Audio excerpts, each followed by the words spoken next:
utama prioritas betul dirawatkan waktu dia.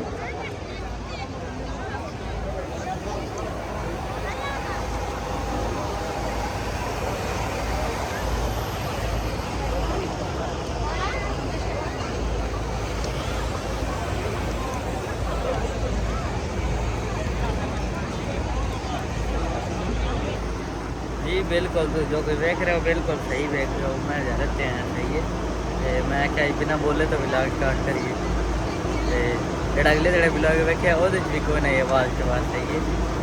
तो मैं अपनी भी कोई नहीं बनाई मतलब अपना भी अपने लिए कोई नहीं मारे कैमरा।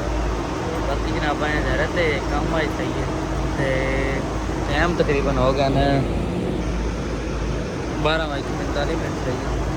रहते कम आई ज़्यारत कराने विलाग बनाते फिर अगली रूटीन शेयर करने आए ज़्यारत सही है। सीढ़ियाँ लग गई ना सामने जड़ियाँ नहीं अरबीन वास्ते सही है। पूरा इस साइड भी इस साइड बाकी रहन बंद सही है अजय बंद में जान खुलियाँ को नहीं सही है। बाकी चेक करो जनाब इतने फ़ोटो बनाने फ़ोटो बन गई है सही है। ਤੇ ਚੈੱਕ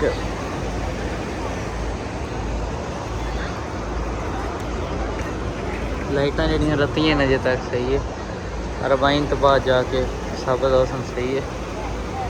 करवाया मौला हुसैन अलैहिस्सलाम दारा में सावन मौला अब्बास अलैहिस्सलाम दारा में सही है। चेक बाकी चलते हैं अगर एक काम है फिर धन मिलते हैं उत्ते चल के।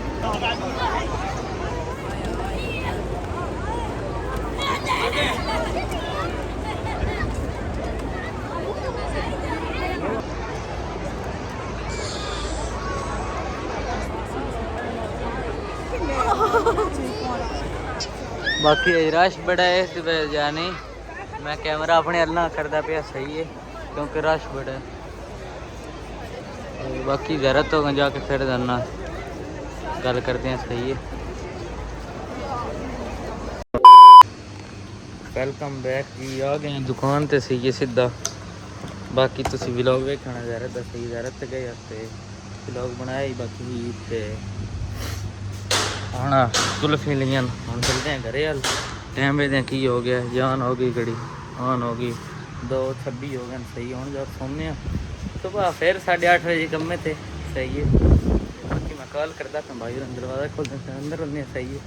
तो इस व्लॉग का एंड करते हैं उम्मीद है चंगा लगा उसी चंगा लगे मेरे चैनल सब्सक्राइब करो सही। बाकी मिलते हैं इंशाल्लाह कल नई वीडियो ना तब तक के लिए अल्लाह हाफिज़।